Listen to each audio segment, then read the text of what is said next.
Akbar. Assalamualaikum warahmatullahi wabarakatuh.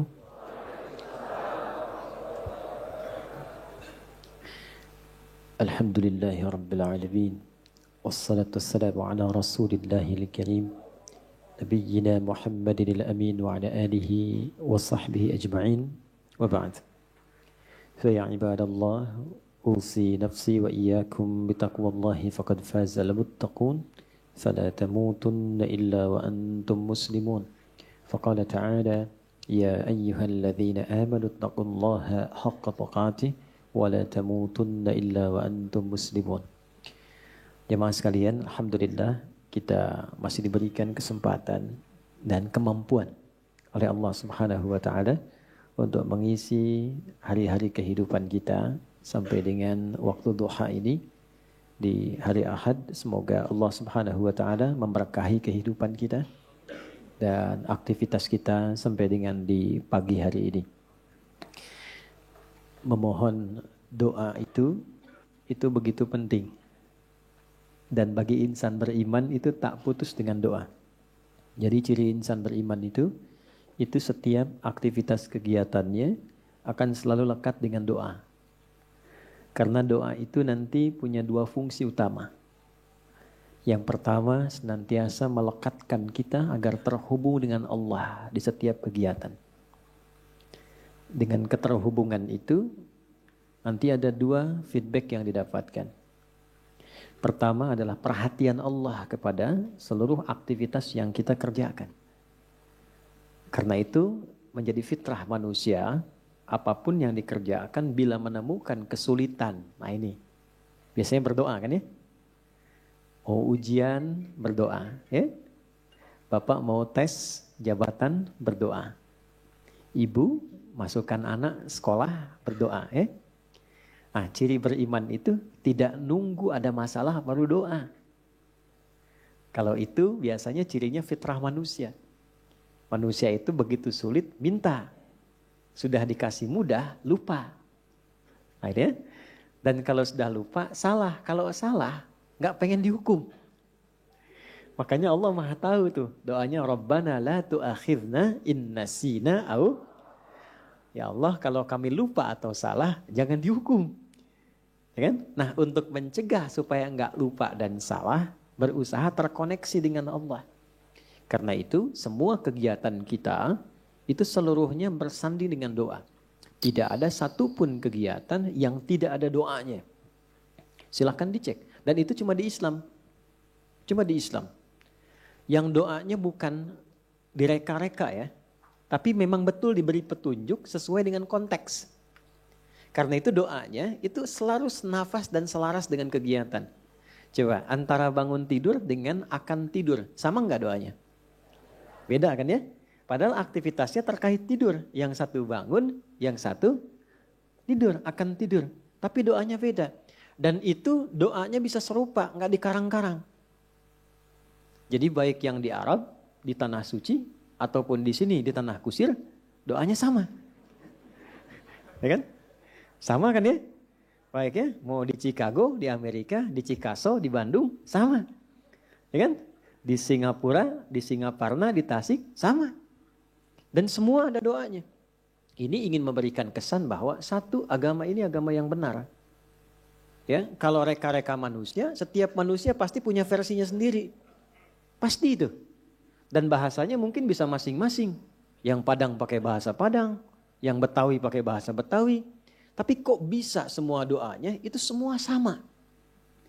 Dan yang kedua dahsyatnya, itu sumbernya pun bisa diteliti dan menuju pada sosok yang sama, yaitu dari Rasulullah Sallallahu Alaihi Wasallam. Semuanya tersambung. Ini menunjukkan bahwa agama ini benar, Rasulnya benar, kemudian pedomannya pun benar. Dan yang paling menarik, tidak ada satu pun yang berdoa benar doanya, kecuali dia mendapatkan kesuksesan sesuai dengan konteks doanya. Selalu begitu. Dulu orang-orang yang hidup di zaman Nabi, dibimbingnya kan lewat doa. Nah doa itu yang pertama tadi fungsinya, mengoneksikan kita dengan Allah. Sehingga Allah memberi perhatian. Memberi perhatian lebih. Anda yang sering berkoneksi, kan dapat perhatian kan? Ya, sering terhubung dengan ibu, dapat perhatian dari ibu. Terhubung dengan ayah, dapat perhatian dari ayah. Terhubung dengan Allah, diperhatikan oleh Allah. Kalau Allah sudah perhatikan, apa yang susah bagi Allah? Ini yang menjadikan orang-orang yang dekat dengan Allah cenderung mendapat kemudahan. Ya, dan tidak harus jadi ustadz. Silahkan jadi apapun, pebisnis silahkan yang baik-baik, arsitek silahkan, jadi pilot silahkan. Cuma satu, dekati Allah. Supaya aksesnya dibuka, kemudahan didapatkan. Kalau Anda champion di pekerjaan, juara, bagus, rumah mewah, kendaraan banyak. Tapi masalah kecil di rumah gak pernah selesai. Coba dicek, mungkin bukan karena kurang banyak hartanya. Bukan karena kurang tinggi kedudukan, mungkin kurang dekat dengan Allah. Itu poinnya. Karena itu seringkali banyak persoalan ketika dihempaskan di atas sajadah itu jadi kecil. Problem orang sekarang ingin diselesaikan oleh Allah tapi curhatnya ke manusia. Bikin status di media sosial kan. Minta diaminkan lagi. Aminkan ya gitu ya. Tapi pengen dijawabnya oleh Allah. Sedangkan Allah sedang memberikan fasilitas dan caranya. Nah yang paling dahsyat itu ada orang yang persoalannya dimudahkan oleh Allah. Jadi bukan gak punya masalah. Dia memiliki persoalan bahkan yang kadarnya sama. Tapi diberi kemudahan oleh Allah untuk mengatasinya. Sehingga seakan-akan ringan saja. Seakan-akan ringan, bukan gak punya masalah. Nah, karena itulah kemudian kenapa saya buka untuk membiasakan ini. Karena ini ada bagian sunnah yang menipis. Ya, ada bagian sunnah yang menipis, yaitu menyertakan doa dalam setiap aktivitas. Kalau mau diteliti secara psikologi juga, itu ada pengaruh doa pada motivasi diri. Orang yang sering berdoa itu meningkat kepercayaan dirinya. Motivasinya menguat. Sehingga dengan meningkatnya motivasi diri itu cenderung mudah mengatasi berbagai persoalan. Ini poin pertama. Yang kedua, ini yang paling penting yang ingin saya tekankan sebelum kita memulai kajian. Bapak Ibu sekalian, di dalam Islam, doa itu bukan sekedar mengoneksikan diri dengan Allah Sang Khalik, tapi juga mengandung pedoman. Sekali lagi, mengandung pedoman dari aktivitas yang akan kita kerjakan. Itulah yang menyebabkan semua doa sesuai dengan konteks. Lafadznya bisa beda-beda. Dan kalau kita teliti, ini pentingnya pemahaman. Semua isi doa itu isinya pedoman menjalani aktivitasnya. Ya, saya beri contoh begini misalnya. Tadi teman-teman kan masuk masjid ya. Doanya apa? Allahumma ftahli abwaba rahmatik. Nanti keluar doanya apa? Allahumma inni as'aluka min fadlik. Coba lihat, kenapa doa masuk dengan keluar beda? Dan kakinya kenapa beda? Masuk kaki, keluar kaki kiri. Ya, doanya lain kan? Coba. Allahumma ftahli abwaba rahmati. Kita terjemahkan ya. Jangan-jangan dibaca tapi nggak tahu artinya. Ya, atau dibaca tahu arti nggak tahu maksudnya. Karena ini terkait pedoman. Ya, Allahumma, ya Allah. Itu bahasa halus dari kata ya Allah itu Allahumma. Ya Allah itu sudah bahasa Arab. Ya dengan Allah. Ya Allah, itu bahasa Arab. Ya. Dan itu sudah menjadi fitrah manusia. Ya, bahkan jangankan masuk masjid, kepleset aja ya Allah, ya Allah. Ya. Lihat mendung ya Allah kan, ya Allah mendung. Ya kan? Lihat hujan, ya Allah hujan. Ya kan? Itu selalu itu fitrah manusia karena sejatinya manusia itu nggak bisa lepas dari Tuhannya. Ya kan? Nah, kalau kita ingin memohon dengan menghaluskan kata itu, maka ganti katanya dengan Allahumma. Ya, jadi ya Allah kalau digabungkan jadi bentuk halus, apa namanya? Allahumma. Jadi kalau Allahumma itu bentuknya merendah. Tawadhu. Jelas ya? Dia merendah sifatnya. Jadi kalau sudah menyebut Allahumma, kita merendahkan diri kita. Memohon dengan kelembutan. Itu yang dimaksud di Quran surah ke-7 Al-A'raf itu di ayat 205. Wadhkur rabbaka fi nafsika tadarruan wa khifatan wa dunal jahri minal qaul. Kalau mau memohon cepat dikabul, jangan meninggi, merendah. Ya, jadi semakin kita merendah, semakin Allah meninggikan. Jadi orang yang banyak sujud, kenapa diangkat derajatnya? Karena dia banyak merendah. Semakin merendahkan dirinya, semakin Allah angkat. Balik, semakin mengangkat, semakin direndahkan. Kenapa itu? Ya, Azazil itu yang terhormat. Azazil terhormat tuh di alam langit tuh, terhormat. Ya, runtuh jadi iblis dan jadi syaitan karena meninggi. Begitu dia tinggi, Allah rendahkan. Itu kan ada dialognya di Quran surah ke-7 kan, Al-A'raf ayat 12. Dibaca enggak Qurannya? Ya. Qala ma mana'aka alla tasjuda idh amartuk. Dia berkata, ana khairum minhu. Ya, qala ana khairum minhu, khalaqtani min narin wa khalaqtahu min tin. Allah menyampaikan, kenapa engkau tidak mau hormat kepada Adam ketika aku perintahkan? Bukan masalah sujudnya. Enggak penting sujudnya kata Allah. Yang penting itu yang perintahkan saya. Kenapa enggak patuh? Maka iblis mengatakan, ya, saya lebih hebat dibandingkan dengan Adam. Bukan levelnya yang dicipta dari tanah, mesti hormat kepada yang dicipta dari api, mesti hormat kepada yang dicipta dari tanah. Maka ketika dia meninggi, Allah rendahkan. Ya. Dan ketika seseorang merendah, Allah tinggikan. Maka dari itu, kalau ingin berdoa cepat dikabul, maka merendahlah di hadapan Allah. Jangan membawa ketinggian, merendah. Mohon dengan kelembutan. Maka ketika masuk, Allahumma ftahli abwaaba rahmatik. Kita merendahkan diri kita. Ya, kalau Bapak Ibu mau cek, coba jalan-jalan ya, napak tilas ke jejak masjid-masjid dibangun di tempo dulu.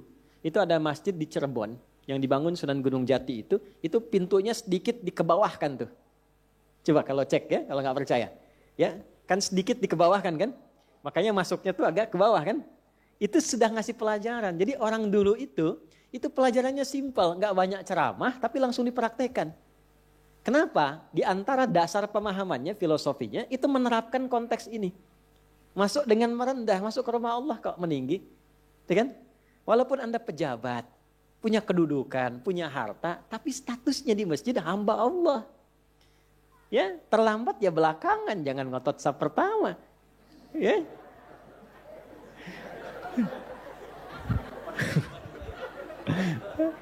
Kalau ini udah duluan tadi, udah nyambut nih.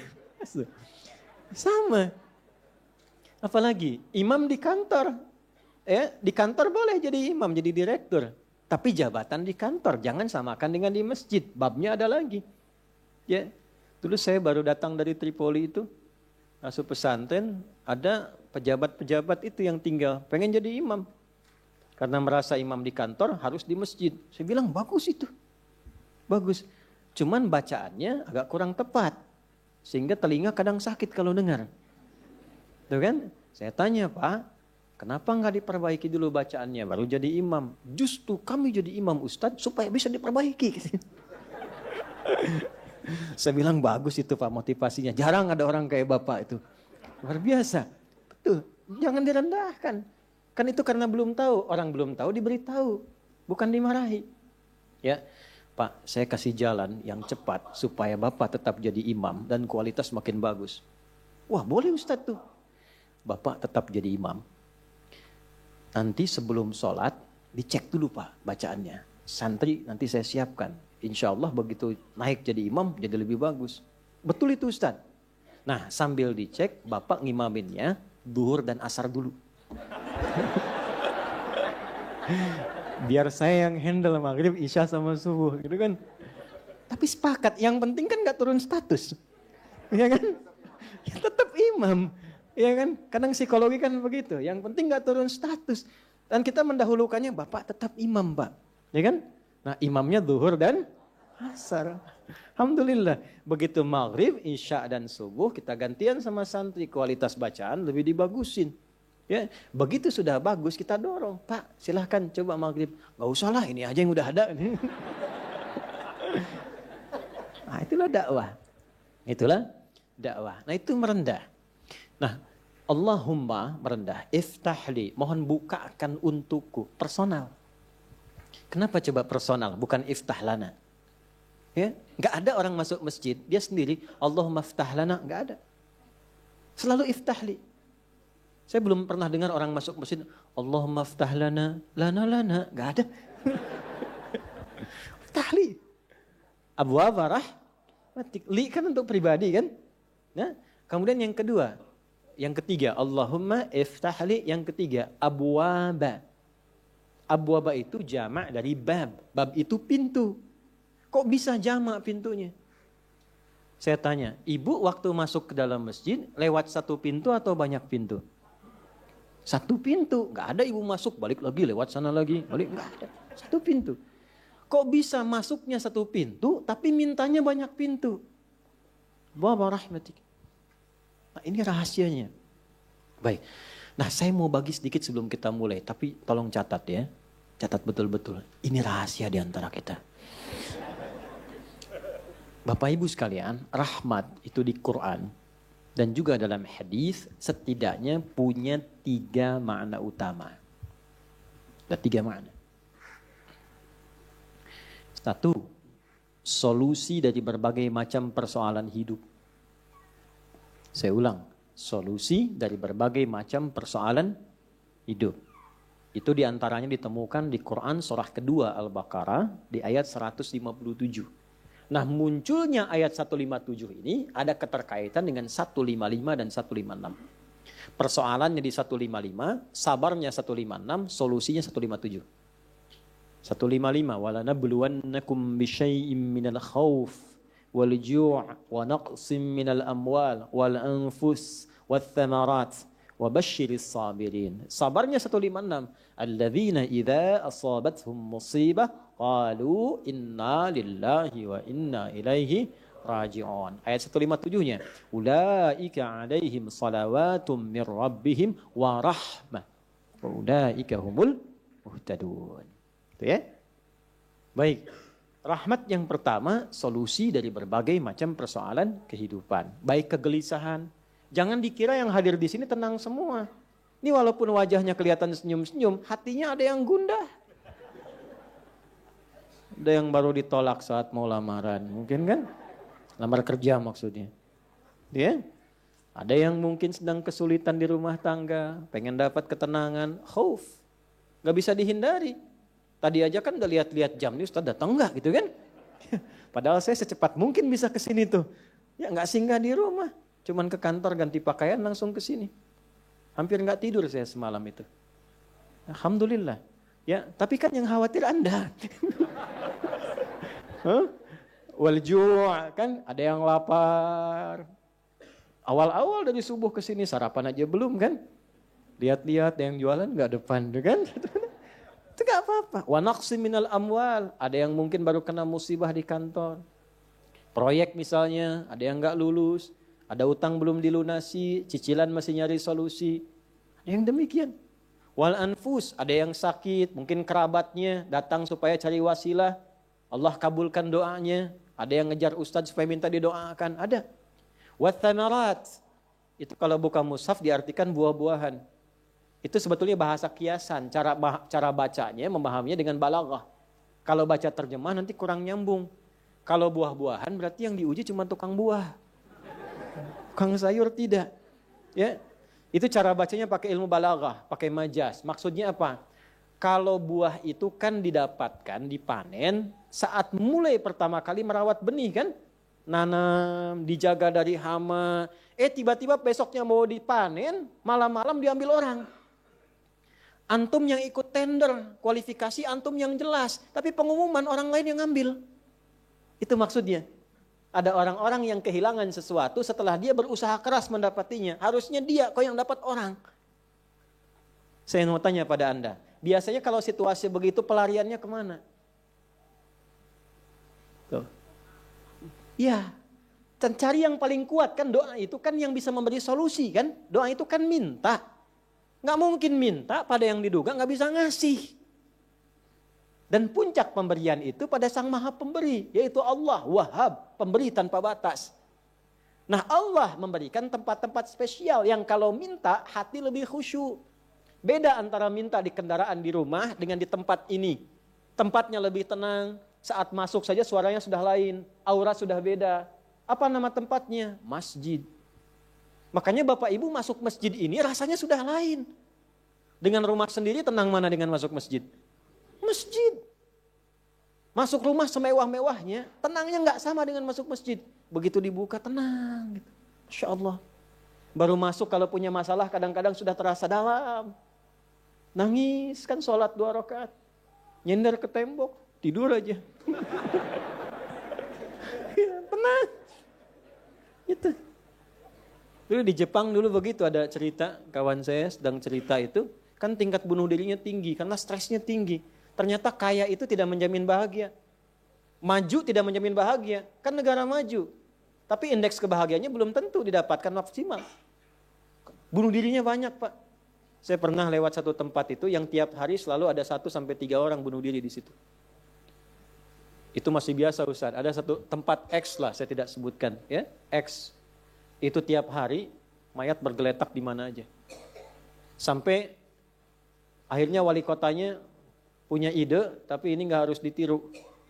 Nyari solusi yang belum kedapati. Dibikin satu tempat di lokalisasi. Kalau mau bunuh diri di sini aja. Waktunya diatur. Jam 9 sampai jam 11, jam 2 sampai jam 3. Kalau lewat situ datang, tunda besok. Diatur. Ya. Ini kisah nyata, satu kali ada orang kemudian pengen datang ke situ ketemu sama orang Islam. Mau kemana, Pak? Bahasa kita lah, bunuh diri katanya. Jam berapa? Jam 1. Ini kan belum. Belum. Ikut saya aja dulu. Takut terlambat nih. Bener. Takut terlambat. Nanti kalau Anda merasa rugi, saya ganti apapun itu. Akhirnya ikut. Begitu ikut dibawa ke masjid, ya Allah. Dibawa ke masjid. Itu cuma duduk tunggu di luar, sedang ada pengajian. Duduk, begitu masuk, duduk, ketiduran. Tidur, selesai pengajian, dilihat lagi sama yang muslim ini. Kok enak banget tidurnya. Ya kan? Tidurnya, mau dibangunin gak enak. Sampai lewatlah batas bunuh diri itu. Karena lewat gak enak. Dibangunkan, bangun. Katanya, wah bangun kan. Begitu bangun, minta maaf lah si muslim. Saya minta maaf betul-betul. Karena melihat Anda begitu nikmat tidurnya, saya tidak mampu membangunkan Anda. Ini sudah lewat jam bunuh diri katanya. Tapi menariknya kata orang ini, nggak apa-apa.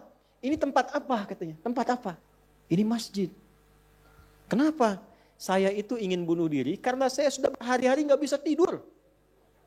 Jadi dia menyimpulkan kalau bunuh diri itu udah mati, udah tidur aja. Gitu, saking nggak bisa tidurnya.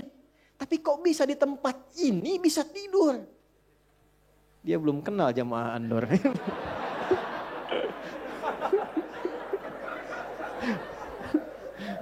Tidur. Maka diperkenalkanlah dengan masjid. Masjid. Masuk Islam, Pak. Asyhadu an la ilaha illallah, asyhadu anna Muhammad Rasulullah. Itu cuman numpang istirahat samping masjid, masuk Islam. Asbabnya tidur. Tuh. Orang ketiduran masuk Islam. Habis masuk Islam jadi rajin. Ada orang sudah muslim. Masuk masjid banyak tidurnya. Ya. Ayo bangun. Ya. Baik, itu satu. Jadi ternyata kenapa yang pertama rahmat? Karena Allah tuh maha tahu. Gak ada di antara hidup kita yang gak punya masalah. Pasti punya persoalan. Kalau sedang ditimpa persoalan, diuji, sabar dulu. Kata Allah, terima dulu. Karena hakikat dari ujian itu untuk meningkatkan kualitas hidup. Dan gak mungkin diuji kalau gak mampu. Gak mungkin. Kaidahnya kan jelas. La yukallifullahu nafsan illa. Jadi kalau ada ibu sedang diuji masalah sekarang begitu berat. Memang yang mampu cuma ibu, Bu. Saya gak mampu. Karena saya gak mampu, saya gak diuji. Maka berbahagialah ketika Allah lebih memilih ibu dibandingkan dengan saya. Sabar dulu. Dan hikmahnya apa? Ada nanti sesuatu yang besar di depan, yang butuh kesabaran lebih. Kalau yang sekarang nggak lulus, ke depan itu sulit untuk dihadapi.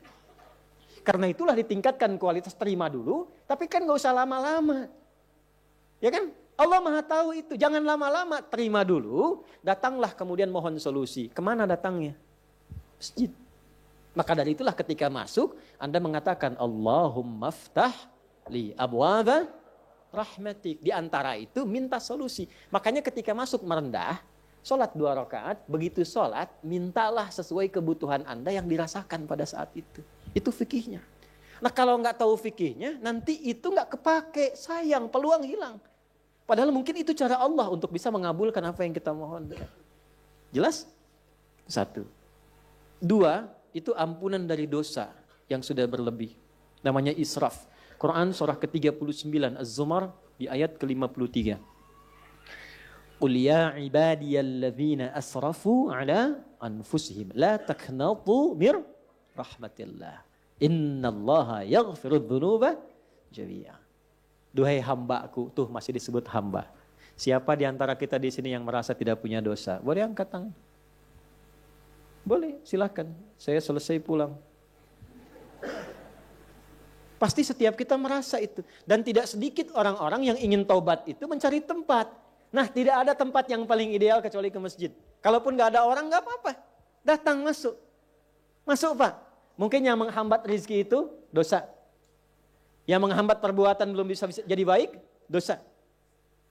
Ya, mohon maaf, dengan berbagai jenisnya. Dengan berbagai jenisnya. Maka yang terbaik apa? Datang ke masjid. Datang ke masjid. Ya. Ini kisah nyata di masa lalu. Makanya sering baca tuh yang baik-baik lah, kisah salafus saleh, orang-orang saleh di masa lalu. Ada seorang hamba rajin salatnya.